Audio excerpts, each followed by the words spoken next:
여러분 안녕하십니까? 힐링 토크 해보 플러스 하근수 목사입니다. 안녕하세요. 이지입니다. 목사님, 네. 혹시 기업가 중에 잭 웰치라는 분 아시나요? 잭 웰치. 네, 잭 웰치. 정확히 모르지만 네. 뭐 미국 뭐 그룹 회장님으로 알고 있고 뭐 경영의 신, 네. 뭐 전설적인 경영자 뭐 이 정도로만 알고 있습니다. 제너럴 일렉트릭. 우리가 알고 있는 그 GE 마크 있잖아요. 예. 그 네. 기업의 회장이시더라고요. 네, 네, 예. 네. 근데 그 대단한 분이 어렸을 때 말을 더듬었대요. 그래요? 예. 근데 고칠 수 있었던 이유가 바로 어머니 덕분이라고 하는데요.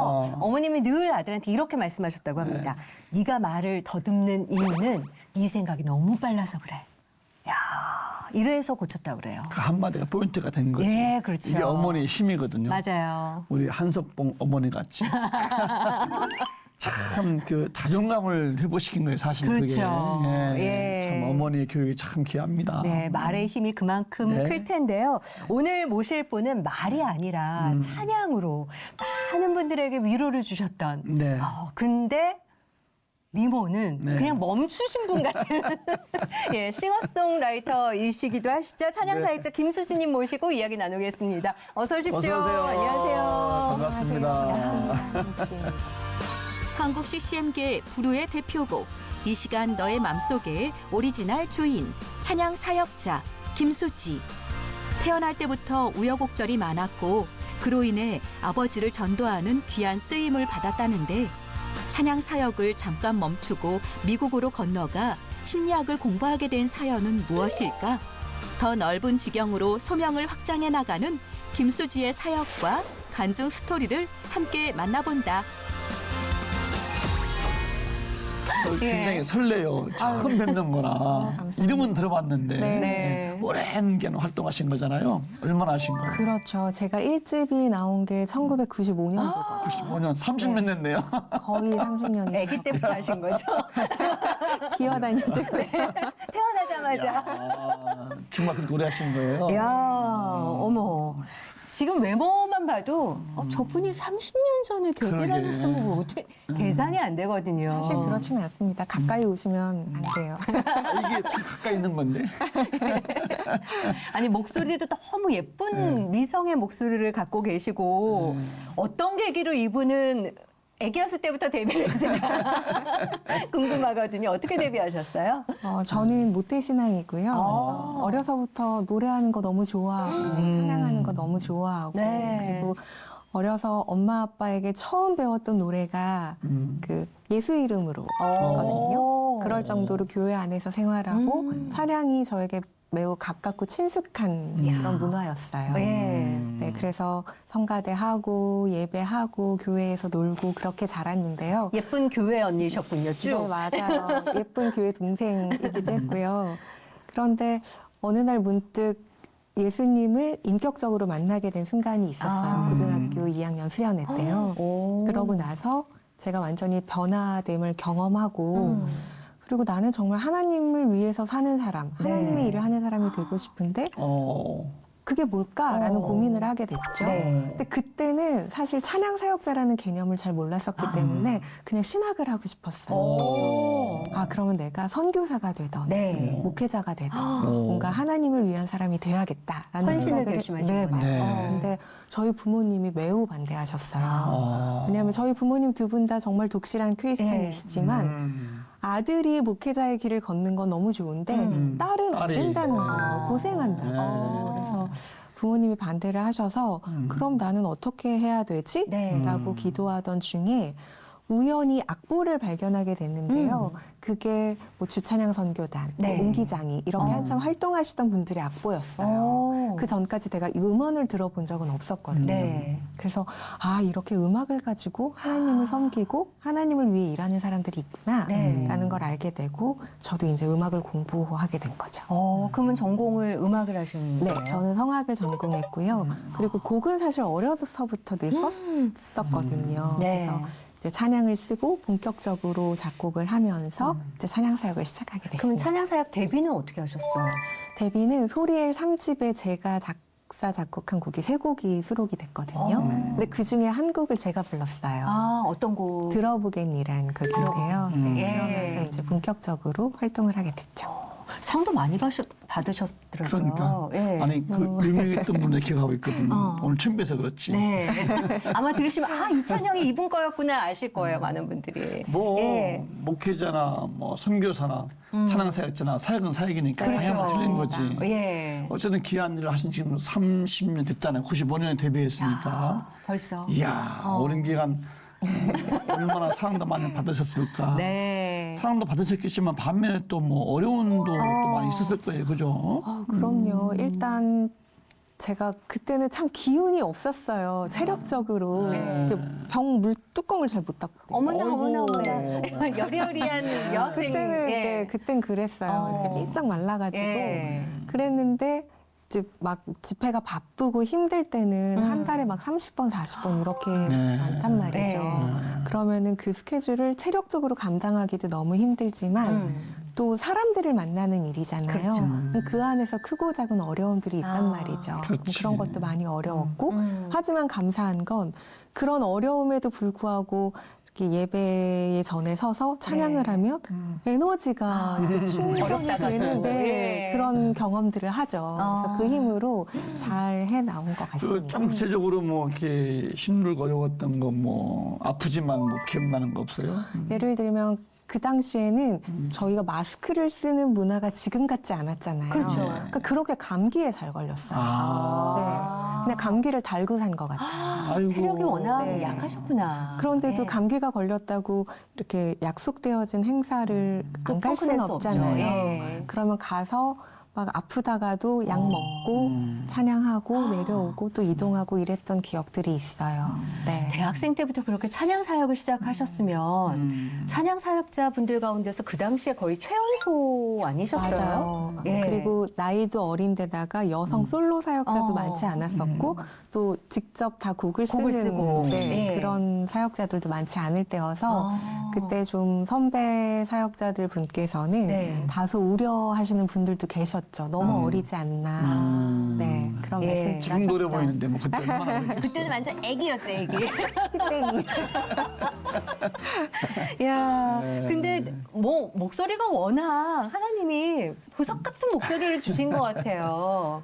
그렇게 말씀해 주시면 너무 반짝반짝 빛나는. 감사한데요. 예. 네. 저는 그냥 제 목소리가 평범하다고 생각해요. 워낙에 가진 소리들이 예쁘고 귀한 분들이 많아서. 네. 근데 그나마 저에게 주신 하나님의 달란트라면 저는 곡을 쓰는 거라고 생각해요. 그래서 생각했는데 곡을 쓰는 걸 네. 좋아하시는 거예요? 싱어송라이터니까. 네, 그래서 예. 그냥 제 곡들은 제 고백이고 제 예배고 제 기도거든요. 예. 그래서 그게 저에게는 하나님께서 주신 정말 귀한 선물이 아닐까라는 생각을 해요. 그 곡을 쓰시면서 찬양 사역자로 사신 세월이 지금 30여 년이기 때문에 불후의 명곡들이 엄청나게 많으시잖아요. 또 많은 분들이 그랬으면 사랑하시는 곡 좋겠지만. 있잖아요. 오랫동안. 예. 네, 그렇죠. 제목이 아마도 김수지 하면 네. 이 시간 너의 맘속에를 맞아요. 떠올리실 거예요. 예. 그리고 지금까지도 많은 분들이 부르셨어요. 제가 1년에 그 개작 동의서를 한 10건 정도를 받거든요. 그 개작 동의서가 뭐냐면 제가 원곡자잖아요. 네. 그러면 이 곡을 리메이크하고 싶을 때 저한테 개작 동의서를 받으셔야 돼요. 그래서 그게 한 1년에 와. 한 10번 정도, 올해도 벌써 3번 사인을 해서 보냈거든요. 그러니까 많은 분들에게 들려주고 불려진 곡인데요. 네. 정말 이 곡을 쓸 때는 제 거였단 말이죠. 제 고백이고. 그렇죠. 이 안에도 저의 경험들이 담겨 있단 말이죠. 그런데 이제 제가 녹음을 하고 발표를 하고 네. 누군가의 귀에 들려주고 그들의 입술로 고백되어질 땐 이 곡이 또 그들의 것이 맞아요. 되더라고요. 네. 지금까지도 많은 분들의 고백이 되지 않았나 싶어요. 이 시간 너의 맘속에를 쓰신 지가 지금 한 25년? 제가 그 곡을 쓴 건 1999년도였고요. 그게 3집에 수록된 건 2000년도였어요. 그러셨구나. 그러니까 벌써 25년이 됐네요. 어마어마한 시간 동안 계속 많은 분들이 네. 사랑을 하고 위로를 받고 그런 거잖아요. 맞습니다. 예. 내가 만든 곡을 내가 부르는 거 하고 다른 분들을 부를 때 보는 기쁨 또 다르겠는데. 그리고 이 곡들을 지금 또 젊은 친구들이 그 젊은 목소리로 부르잖아요. 네. 다양한 장르로요. 그렇죠. 국악으로도 편곡이 됐고, 뭐 재즈나 뭐 팝이나 다 다양하게 불려지는데 그런 거 들을 때마다 저도 개인적으로 새롭고요. 이 친구들에게 이들의 삶을 담은 곡으로 다시 불려지는 그렇죠. 게 너무 감사하고 네. 그리고 아마 그 곡을 새롭게 들으신 분들은 그 곡이 제 곡인 걸 모르는 분들도 많으실 그럴 수도 있죠. 네. 예. 이진아 씨 곡으로 아시는 분들도 아, 그렇군요. 네, 맞습니다. 나오신 예. 김에 어. 이건 제가 부른 겁니다. 원곡자입니다. 원곡자입니다. 알리기도 할 겸 네. 조금 한번 좀 불러주시면 어떨지 그러면 모르겠습니다. 우리 저를 처음 만나신 우리 목사님과 네. 우리 사모님을 위해서 네. 그리고 우리 시청자분들을 위해서 네. 제가 잠깐 네. 네. 축복의 마음으로 부르겠습니다. 이야. 이 시간 너의 마음속에 하나님 사랑이 가득하기를 진심으로 기도해 간절히 소망해 하나님 사랑 가득하기를 하나님은 너를 사랑해 얼마나 너를 사랑하시는지 너를 위해 저 별을 만들고 세상을 만들고 아들을 보냈네 오래전부터 널 위해 준비된 하나님의 크신 사랑 너의 가는 길 주의 사랑 가득하기를 축복해 네. 이야. 아이고. 아니 갑자기 콧물이 나네요. 반주도 없고 원곡자. 지금 네. 갑자기 분위기도 아닌데 그냥 너무 다 나오시네요. 아유 감사합니다. 이게 웬 호강이에요, 도대체. 복구슬이 흘러가는 것 그렇죠. 예. 아, 참. 그, 이야. 어떻게 보면 이 맑은 음성에서 주는 근데 그 묵직한 감동은 하나님께서 주신 특별한 또 달란트가 아니실까 싶은 생각도 들어요. 감사합니다. 그리고 또 예. 시간이 지나니까 목소리도 나이가 들잖아요. 조금 변하죠. 물론 우리 인간의 신체 중에 가장 늙지 네. 않는 부분이 성대이긴 하지만 그래서 또 이 노래가 시간이 지나면서 이렇게 뭔가 사연들이 이렇게 붙어서 맞아요. 점점 커지는 것처럼 네. 제 목소리도 그런 것 같아요. 아, 너무 은혜입니다. 아니, 그나저나 이런 분의 신앙은 아까 모태신앙이라고는 하셨는데 네. 좀 신앙 이야기를 들어보고 싶어요. 어떤 가정 환경이셨고 어떠셨을까?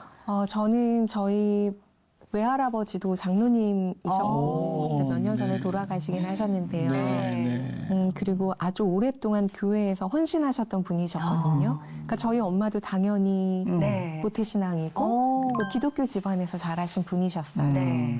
그리고 저희 아빠는 같은 이제 동네 이제 아. 오빠셨대요. 예. 근데 저희 아빠는 이제 집안에서 지은 사찰이 있을 만큼 오, 완전히 굉장히, 반대네요. 네. 오. 불교에 오. 심취한 그런 집안이셨다고 이야. 하시더라고요. 네. 그래서 저는 잘 모르지만 이렇게 그 사주 네. 이렇게 적어서 이렇게 붙여놓고 뭐라고 하죠? 기도라고 해야 하나요? 불공인가? 불공이라고 해야 하나요? 예. 그걸 드릴 정도로 어. 집안에서 이야. 이렇게 뭐 이렇게 전폭적으로 지지하던 와. 그런 집안이셨대요. 한쪽은 완전히 기독교, 한쪽은 완전 불교. 네, 맞아요. 예. 근데 저희 아빠 말씀으로는 하지만 나는 불교인은 아니었다. 아. 나는 그냥 무교인이었다. 네. 그리고 인생은 나를 믿고 사는 것이다라고 생각했다라고 말씀하시더라고요. 근데 그런 두 분이 만나서 결혼을 하시고 이제 이른 나이에 서울로 상경을 하신 거예요. 네. 근데 이제 두 분이 사이가 참 좋았으나 주일날만 되면 싸우시는 그렇지. 거죠.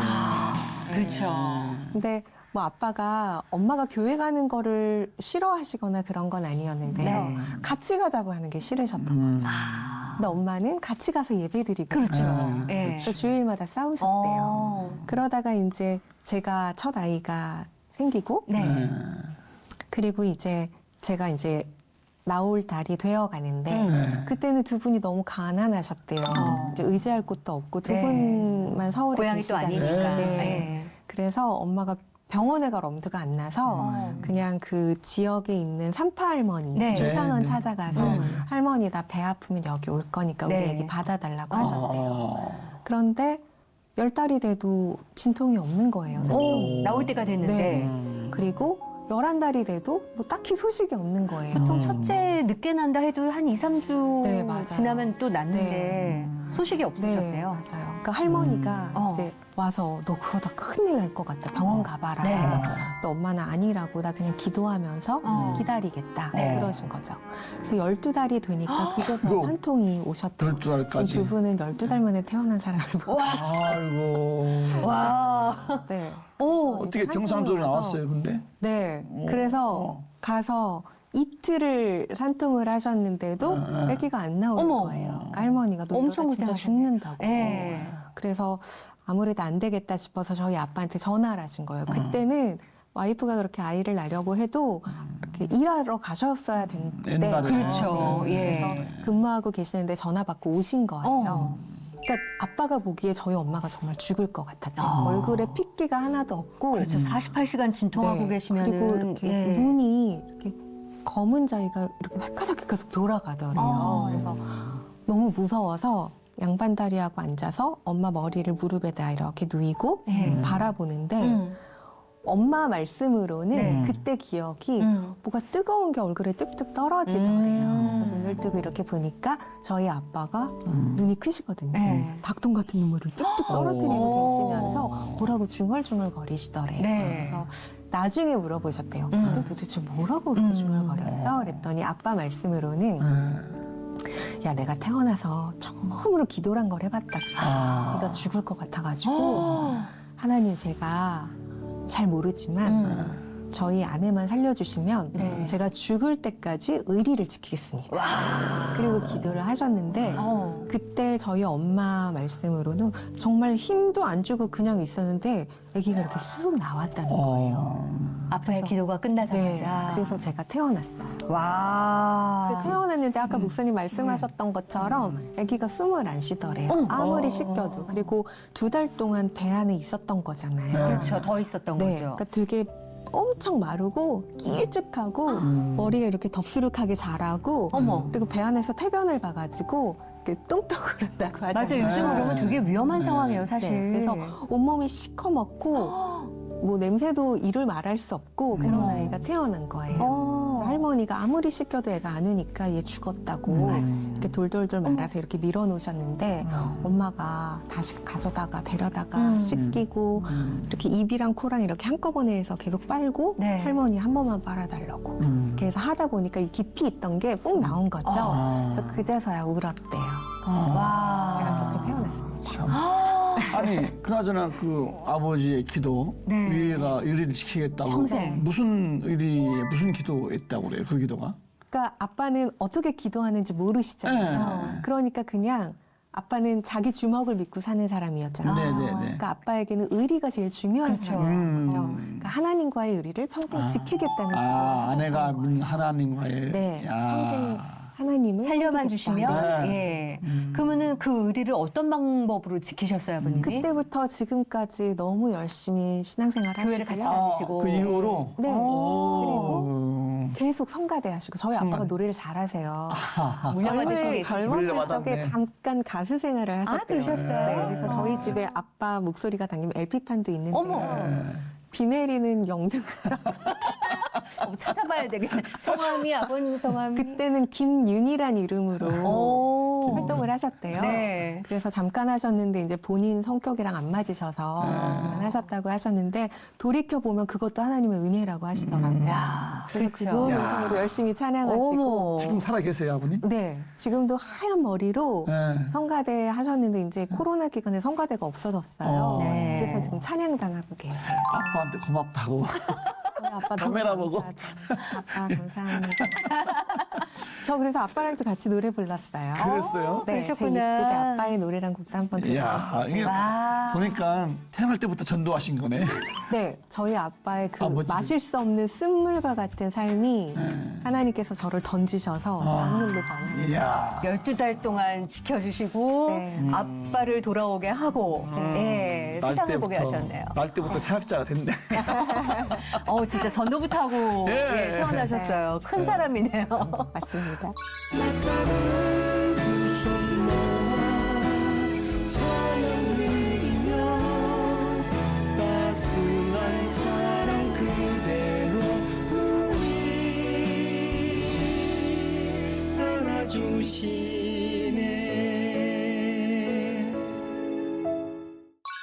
아이고 참 그랬군요. 아까 그렇게 이제 교회에서 잘 자라시고 그러다가 고2 때 네. 하나님을 만나셨다고 그랬잖아요. 네, 그 얘기 맞아요. 좀 해주세요. 저는 진짜 제가 신앙생활을 열심히 하는 아이였다고 생각하거든요. 초등학교 들어가기 전에 대여섯 살 때도요.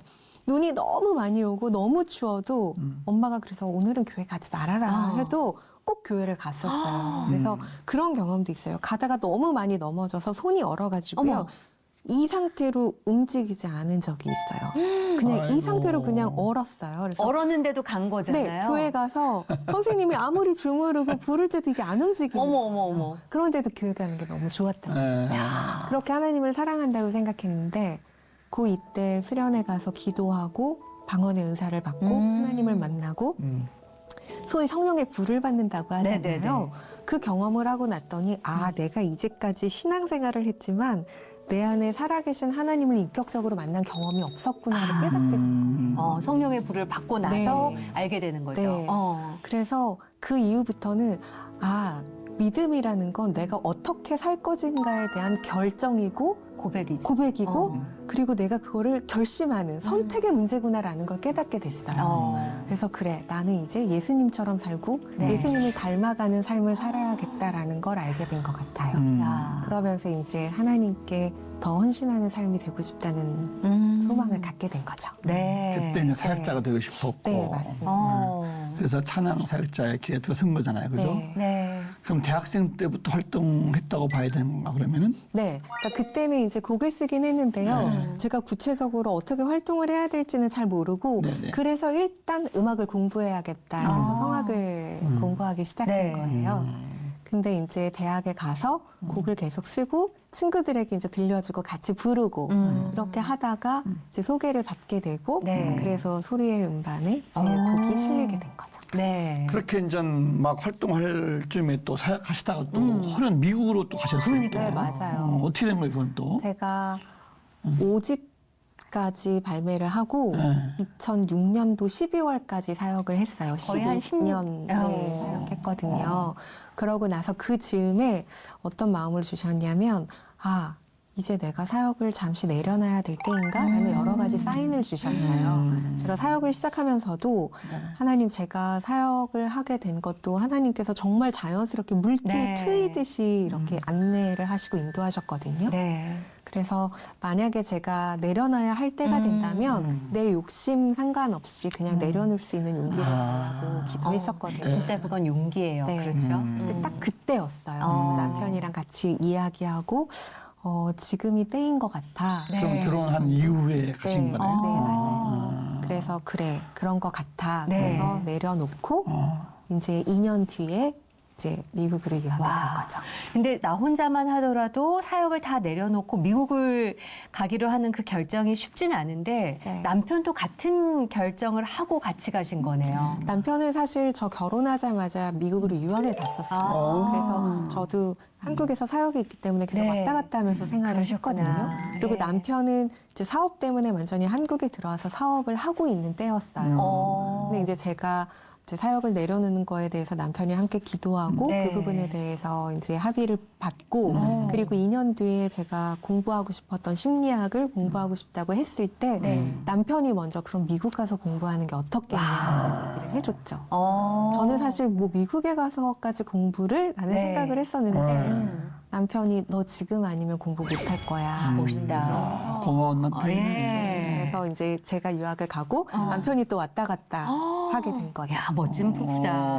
예, 지금 남편 얘기를 하셨는데 사실 남편분도 굉장히 유명한 분이세요. 예. 저보다 더 그 대단하죠. 유재하 음악 경연 대회가 정말 내노라 하는 아티스트들을 키워내는 예, 등용하는 관문이거든요. 네. 거기서 대상도 받으셨고 네, SM 맞습니다. 네. 예, 엔터 이름이 뭐예요, 남편 이름이? 곽상혁 네, 씨 맞으시죠? 곽상혁. 예. 뭐 H.O.T 음반 같이 참여하고 네. 했었는데 남편도 그렇게 하다가 이제 공부하고 자신의 길을 확고히 하기 위해서 이제 내려놓고 야, 이제 지금은 멋지다. 사업을 하고 있죠. 예. 아니 어떻게 만나셨을까요? 그러게 어떻게 만났습니까? 지금 물어보려고 해서 막 물어보네. 네. 그 남편과 제가 첫 음반이 비슷한 시기에 나왔었어요. 아. 95년도에요. 네. 그래서 그때 극동방송국 신인 여자 가수상이 저였고요. 아. 신인 남자 가수상이 남편이었어요. 그러셨구나. 네, 그래서 야. 종종 사역을 같이 갈 일이 있었는데 그때는 제가 느끼기에 이 사람이 너무 라이벌처럼 느껴지는 거예요. 남자임에도 불구하고 네, 왜냐하면은 저도 곡을 곡을 쓰니까. 근데 이 사람은 곡도 쓰는데 편곡도 한단 말이죠. 그렇죠. 그리고 이렇게 저희 남편이 말을 굉장히 잘하거든요. 네. 네. 서울대 작곡가. 아, 네, 그러니까 뭔가 저보다 너무 대단한 사람인 것 같아서 같이 집회를 가면 뭔가 너무 부럽기도 하고 네. 조금 이렇게 주눅이 들기도 하고 그리고 그랬었어요. 이분은 작곡을 전공을 하셨으니까 네, 맞아요. 배운 사람이고 네, 맞아요. 나는 하나님께서 이끄신 대로 네, 네. 작곡을 독학하듯이 네, 하신 거고. 맞아요. 아. 아니 그럼 결혼 전에 같이 가서 이렇게 뭐 집회도 같이 하시는 네, 네, 어. 그런 적도 있고 음악 작업도 같이 하고요. 근데 이렇게 내면에는 네, 라이벌이 그래서 뭔가 거죠. 약간 저에게는 거리감이 있던 사람이었는데요. 근데 이제 제가 그때 당시 잠깐 대학원 준비를 하면서 레슨을 좀 받았었거든요. 네. 그러면서 이제 더 알게 되고 또 제 3집, 2집부터 제 음악을 같이 도와주셨어요. 그러면서 이제 알게 되면서 너무 자연스럽게 이렇게 결혼을 해버렸네요. 자연스럽게 중간에 뭐가 없었나? 라이벌이었다가 동업자였다가 편곡자였다가 네. 이 사람 봐라 남자로 느끼는 그 계기가 있지 그러니까, 않으셨어요? 네. 그래도? 그런 계기라기보다 남편이랑은 그래서 이야기를 많이 할 시간들이 있었는데 그때마다 저는 제가 깨지는 경험을 많이 했거든요. 저는 매우 보수적인 사람이었어요. 신앙관이. 네. 근데 남편이랑 이야기를 하면서 제 사고의 영역이 계속 넓어지는 거예요. 네. 그러면서 존경하게 되고 그렇지. 오. 그렇게 네. 보이지. 네. 예. 영향을 받게 되고 음. 그러면서 이제 오빠 하다가 네. 이렇게 됐네요. 원래 그 오빠가 이렇게 여보가 되는 거야. 그럼 그 오빠는 네. 처음부터 이러고 옆에 좀 머무셨을까요? 그냥 저에게 늘 어땠어요? 도움을 주는 사람이었는데 모르겠죠. 빅픽처가 있었는지. 나중에 한번 따로 여쭤봐요. 네, 네. 어쨌든 그렇게 결혼까지 하셨는데 이제 같이 음악을 같이 공부하시다. 네. 미국 가서 어떻게 또 전혀 다른 심리학 공부하셨다고. 그러니까요. 어떻게 된 거예요, 그건 또? 저는 사실 심리학에 관심이 많았었는데요. 아마도 그 이유가 아까도 잠깐 말씀드렸지만 저는 노래하는 사람이고 노래로 하나님을 찬양하고 예배하고 사람들에게 위로를 전하는 사람이기도 하지만 사람을 만나는 일이기도 하잖아요. 그렇죠. 그래서 사람들을 만나다 보니까 정말 다양한 분들을 경험하게 되거든요. 네. 제가 너무 다니는 다양하죠. 교회가 2,000여 교회가 넘어요. 네. 그럼 정말 많은 목회자분들도 만나고 성도님들도 만나잖아요. 네. 그러면서 사람이 너무 궁금해진 거예요.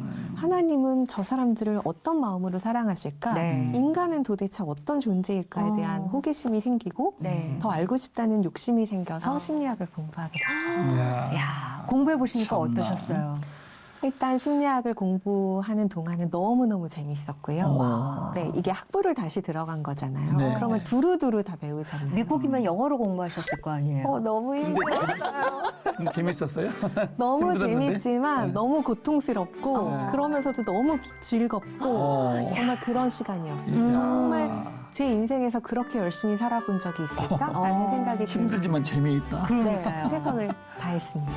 아주 청춘을 또 미국에서 네, 불태우셨네요. 맞아요. 네. 예. 아니, 그렇게 이야. 어떻게 보면 10년 동안 찬양 사역을 잘 하시다가 사람들 만나시면서 궁금해지셨고, 그걸 심리학으로 또 학부로도 공부를 네. 하신 거잖아요. 네. 그러면 공부를 다 마쳤을 때 삶의 여정의 방향이나 관심도나 이런 게 좀 변했나요? 어떠세요? 저에게 정말 좋은 영향을 줬다고 생각하는 게요. 저는 그 전까지 저의 삶의 모든 바운더리는 다 기독교 안에 있었거든요. 네. 전 모태신앙이고 친구들도 다 기독교인이고 네. 제가 다녔던 그 음악 공부했던 학교도 기독교 관련 학교였어요. 그런데 처음으로 유학을 갔더니 기독교인이 아닌 사람들이 훨씬 많은 거예요. 뭐 수치로는 알고 있지만 실제적으로 이게 현실이구나. 네, 피부에 와닿는 게 너무 다른 거예요. 네. 그리고 그 즈음부터 한국에서 유행하기 시작했던 단어가 개독교란 단어였거든요. 네, 그런 단어를 들을 기회가 사실 없었는데 네. 근데 매체를 통해서 사람들을 통해서 그런 단어를 접하게 되고 네. 그러면서 와 내가 저들과 같은 언어를 쓴다고 생각하지만 전혀 다른 말을 하고 있고요. 같은 문화권이라고 생각하지만 전혀 다른 문화인 거예요. 네. 그러면서 느낀 게 저들과 내가 경험하고 있는 삶의 영역이 너무 다르고 이 담이 굉장히 높구나라는 걸 느끼게 되면서 그럼 이 담을 낮춰야 되는 거 아닌가? 언제까지 교회가 교회 안에서만 거룩을 말할 것인가에 대한 고민이 생기더라고요. 그래서 저에게는 굉장히 귀한 시간이었어요. 지경을 어떻게 보면 하나님께서 더 넓혀주신 거네요. 네, 감사하죠. 세상 밖으로, 네. 예, 종교 밖으로, 그렇죠? 네. 그 유학 기간 몇 년이셨습니까? 유학 제가 기간. 2009년도부터 2014년도까지 공부했거든요. 그리고 한 5년 정도. 4년, 5년. 네. 이야. 그러면 어떻게 보면 그전에는 CCM 찬양을 위주로 하셨다면 네. 그 이후에는 앨범 작업이나 이런 것들이 좀 달라지셨을 것 같아요. 그러게요. 사실 그래서 비기독교인에게 예수 그리스도의 사랑을 조금 더 넓은 의미에서 온유하게 전할 수 있는 곡들을 썼어요. 기독교 용어 빼고. 네. 하지만 기독교인들은 누가 들어도 이건 하나님에 대한 곡이야라는 고백을 담을 수 있는 네. 그러한 곡들을 쓰게 되고 뭐 몇 곡을 발표하기도 했고요. 라벤더 커피란 이름으로도 하긴 했지만 네. 뭐 제가 그거를 열심히 홍보하거나 무대에 서거나 네. 이럴 기회들은 많지 않아서 그렇게 많이 알려지진 않았어요. 네. 하지만 누군가가 스쳐 지나가면서 듣게 된다면 그렇죠. 그들의 마음에 온유하게 그 씨앗 하나가 심겨지면 좋지 않을까라는 네. 소망이 있습니다. 심리학 공부한 것이 곡을 만들 때 많이 도움이 된 거네요. 그죠? 네. 그러니까 그게 제가 의도하지는 않아도 그렇지. 이게 네. 저의 생각을 반영하다 보니까 그렇게 연결이 되더라고요. 네. 세상을 향한 눈이 또 넓어지고. 열렸으니까. 네. 예. 그리고 또 자료에 보니까 또 최근에 상담, 코칭, 석사 과정을 또 마쳤어요. 또. 네. 네. 대단하신 분이네 이분. 그러니까요. 정말 열심히 했어요. 사실 제가 결혼하고 살이 많이 쪘었어요. 특히 미국 가서 공부하면서 제가 결혼했을 때 몸무게보다 한 14kg? 결혼했을 때가 워낙 마르셨었던 거 그러기도 아니에요? 했지만 예. 되게 많이 쪘었거든요. 영어 때문에 힘들면 살찌는구나. 많이 햄버거 먹고, 네, 맨날 초코우유 먹고. 네. 그랬어요. 네, 그랬는데 그게 아무래도 안 빠지더라고요. 근데 저 대학원 2년 공부하면서 살이 정말 많이 빠진 거예요. 그래서 진짜 힘들었구나. 열심히 했구나. 네. 그런 생각을 했죠. 어떤 내용의 공부들 했어요? 제가 전공한 과목, 그러니까 상담 심리학이지만 저희 과 이름은 상담 코칭학과인데요.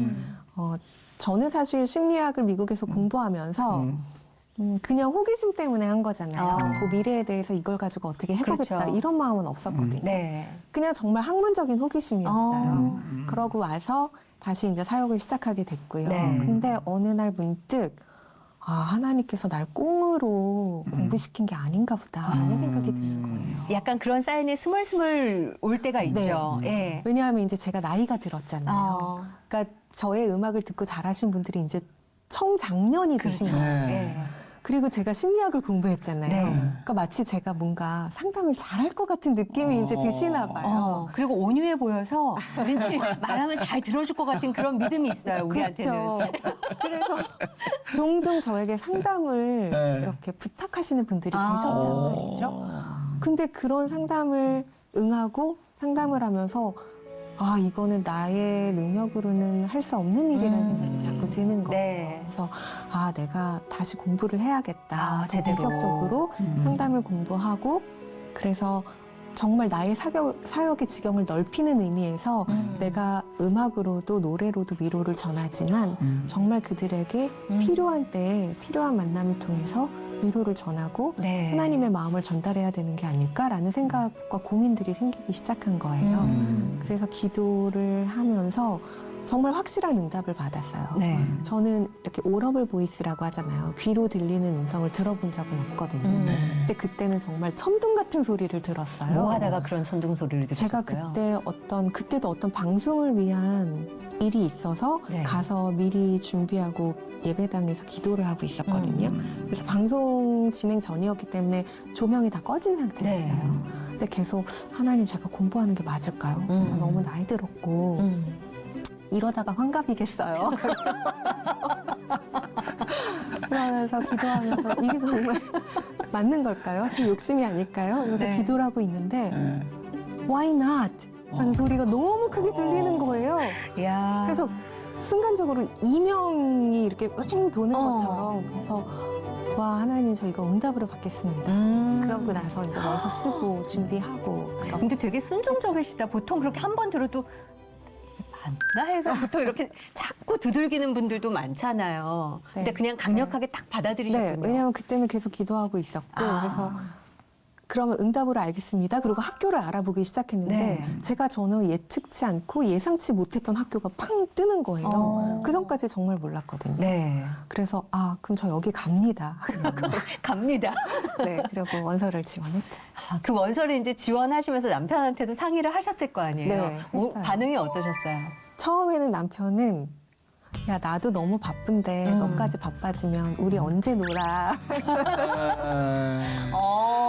예. 우리 놀아야지. 어. 그랬는데 제가 계속 기도하고 이제 마음을 가지고 이렇게 고민하니까 네. 그래 너 하고 싶은 거 더 늦기 전에 해야지. 이게 뜻이라면 해야지. 환갑 전에 해야죠. 네 맞아. 네 맞습니다. 너무 예쁘다. 고마운 남편인데. 예. 그러면 미국 가서 심리학 혼자 공부하신 거예요? 네, 그때 남편이 한두 달에 한 번씩 계속 왔다 갔다 왔다 갔다 하고 하고. 남편은 또 한국에서 저희 부모님이랑 같이 살았거든요. 오. 그러니까 저는 마음이 놓이죠. 제가 챙겨주지를 못하니까 그걸 저희 엄마가 대신 다 해주시고. 어머. 남편이 유학생 학부형이었네. 맞아요. 이야. 그리고 정말. 남편이 미국에 올 때 제가 시험 기간이 겹치면 지금은 오지 마. 나 예민해요. 그러고 했어요. 고맙다 그분. 예, 잘 만나셨어요, 두 분이. 그러게. 네. 그 아까 볼 때 뭐 병 따기에도 못 달 만큼 네. 약하다 했잖아요. 지금도 그 여리여리하신데. 야리야리한 그 남자들은 동정심이 있거든.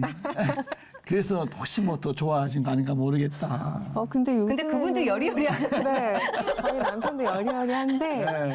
요즘에는 제가 나 뭐 힘들어. 나 갱년기여서 힘들어. 제가 그러거든요. 이제 그만 갱년기 핑계를 대요. 저에게 좀 세졌어요. 이제 아는 거죠. 네, 맞아요. 네. 어쨌든 참 고맙네. 그 어떻게 보면 30여 년의 시간 동안 찬양 사역도 하고 심리학도 공부하고 상담 코칭도 공부하고 많은 인생 여정을 하나님이 겪어오게 하셨잖아요. 바라보는 관점 또 이렇게 어떻게 하나님의 사랑을 전할까 하는 관점이 조금은 더 방법이 달라졌을 수도 있을 것 같다라는 생각이 들어요. 네. 저는 이제 사람들에게 저 이제 인생 반 살았어요. 라고 이야기를 그쵸? 하는데요. 네. 그러면 앞으로 어떻게 살아갈 것인가에 대한 고민을 많이 하거든요.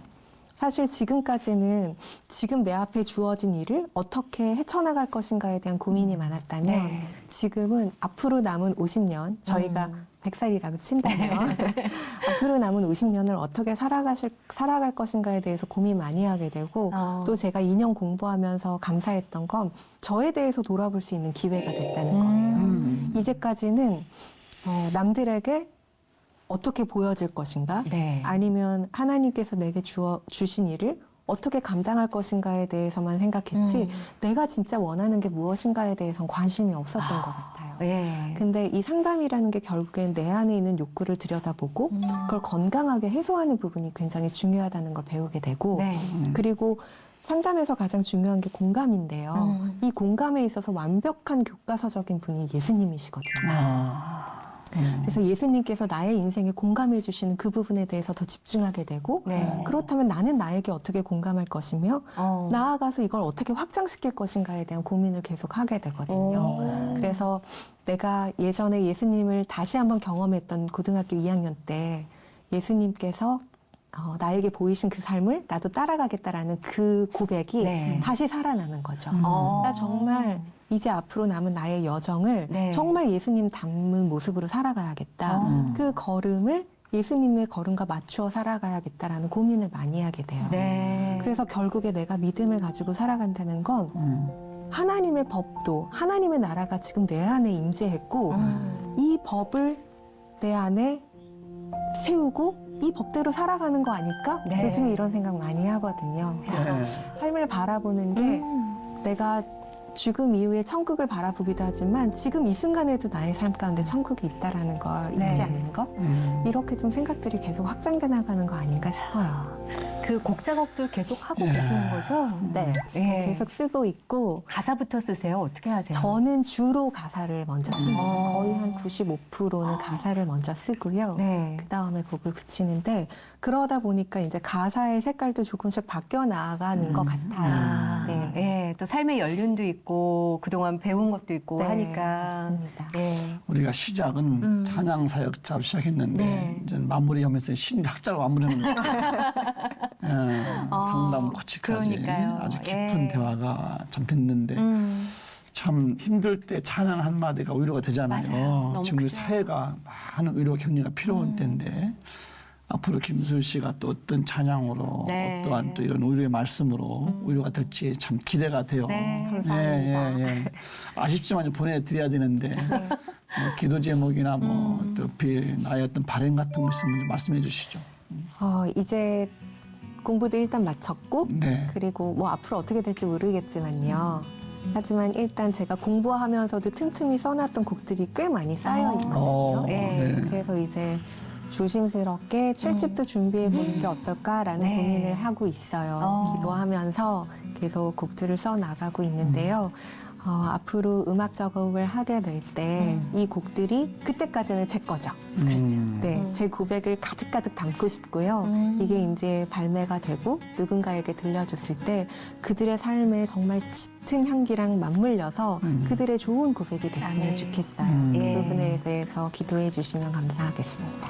네. 나의 고백이 여러분의 고백이 네. 되는 예, 그런 귀한 찬양곡도 앞으로도 기대가 되고요. 나오면 연락 주세요.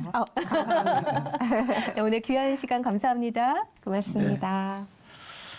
이렇게 다 우리가 이렇게 은사가 있고 재능이 있잖아요. 네. 우리 김수희 씨 찬양 사역자인 찬양도 또 은사지만 네. 뭐 여러 가지 뭐 심리학 공부도 그러니까요. 했고 상담도 잘하시고 네. 이런 은사를 통해서 하나님의 사랑을 전하는데 멋지게 쓰임 받는 모습이 따뜻한 감동으로 오는 시간이었습니다. 네. 하나님의 사랑을 받은 자가 그 사랑을 전할 때, 그 복음을 전할 때 말로 전하는 위로가 있고 복음이 있고 또 찬양이 있고 삶으로 전하는 것들이 있고 다양한 방법들로 전해지는 것 같습니다. 그 찬양 사역에 응원을 하면서 저희도 기도하겠고요. 여러분의 삶 또한 응원하면서 기도하겠습니다. 평안한 하루 누리십시오. 고맙습니다. 감사합니다.